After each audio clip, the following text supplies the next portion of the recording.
ఉంటే బయటికి వచ్చి దొంగేడుపులు ఏడ్చేటువంటి కొంతమంది ఆంబోతులు కూడా ఉన్నారు కదా, ఆంబోతుల గురించి కూడా మాట్లాడుకోవాలి. మీరేమనుకోవద్దు.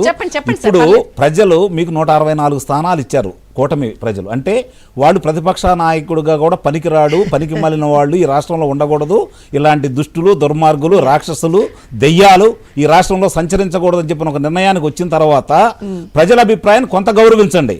1995లో నారా చంద్రబాబు నాయుడు అనే వ్యక్తి ముఖ్యమంత్రిగా అయిన తర్వాత హైదరాబాదులో విర్రవీగిన వాళ్ళు, జిల్లాల్లో విర్రవీగిన వాళ్ళు జిల్లాల నుంచి, రాష్ట్రాల నుంచి బయటికి వెళ్ళారు. ఎంత ఉక్కుపాదం మోపాడు ఆ రోజు ఆయన.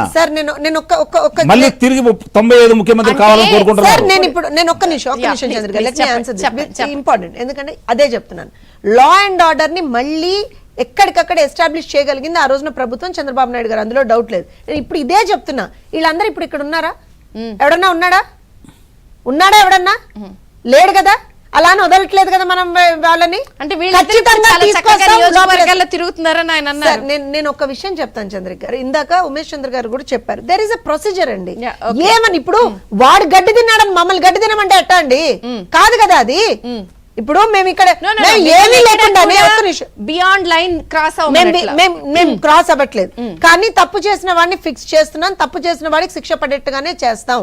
ఎస్, 1-2 ఏదైతే స్టార్టింగ్ లో జరిగాయో మీరు చెప్పినటువంటి చెవిరెడ్డి అంశం కావచ్చు, ఇంకోటి కావచ్చు, దాని మీద కూడా మళ్ళీ దానికి అక్కడ ఉన్నటువంటి పోలీసులకు సంబంధించి అంశాలు కూడా కన్సిడరేషన్ లోకి తీసుకున్నారు.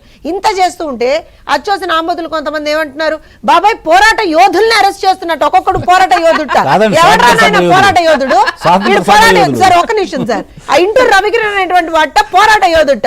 సిగ్గుపడు రాంబాబు, సిగ్గుపడు. ఇప్పటికన్నా కొంచెమన్నా పోరాట యోధుట.